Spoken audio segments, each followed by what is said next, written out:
of a person whom Muslims know of as the Prince of Martyrs, the grandson of the Messenger of God and the Prophet who brought us the religion and the teachings of Islam, Imam Hussein ibn Ali. اللهم صل على محمد وآل محمد. And for those of us who have the honor of recognizing the value of the sacrifices and the role model that we have in our Imam, it is both an honor to be able to commemorate and to remember his life, and it is a responsibility. There are two principal values that we can think of when we think of Imam Hussein. And both of these are essential Islamic values, but they are too easily forgotten as we go through life and as we face different trials and challenges. The first of these values is that a true Muslim, a believer in the message of the Prophet of Islam, should never be an oppressor, should never do wrong towards any other creation of God, not to another human being, another Muslim, a non-Muslim, not even to an animal, not even to the environment. Nothing that has been created by God should be wronged or should be oppressed by a Muslim. And the other equally important value, but one that is sometimes easier to forget, is that a Muslim should also not submit to being oppressed or being wronged.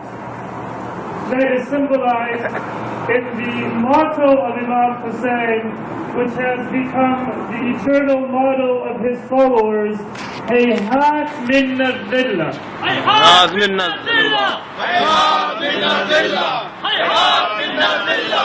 Hayhat minna dhilla. And that slogan, Hayhat minna dhilla, means that we will never submit to being oppressed or being put down, but we will stand up for what is right. In Islam, it is just as wrong and just as subject to criticism to submit to oppression as it is to oppress.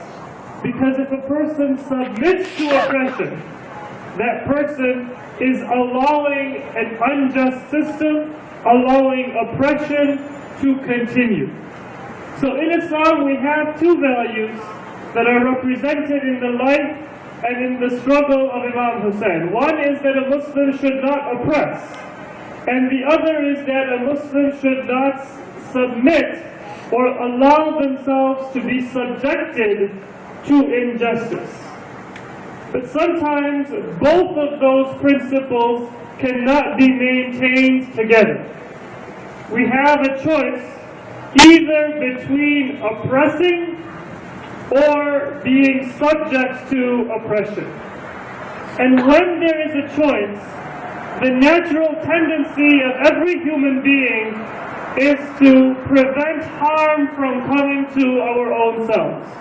So we say that if I don't have a choice to neither oppress nor be oppressed, then I would rather do an injustice to somebody else than to suffer myself. And here again, we have a very beautiful role model in the Prophet of Islam and in his successors, and most especially in Imam Hussein. The basic principle is to disallow any form of oppression, either the doing or the suffering of it. But if there is a choice between the two, and one of them must be submitted to, then what we learn from the Imam is that it is far worse to be an oppressor than to be subjected to oppression.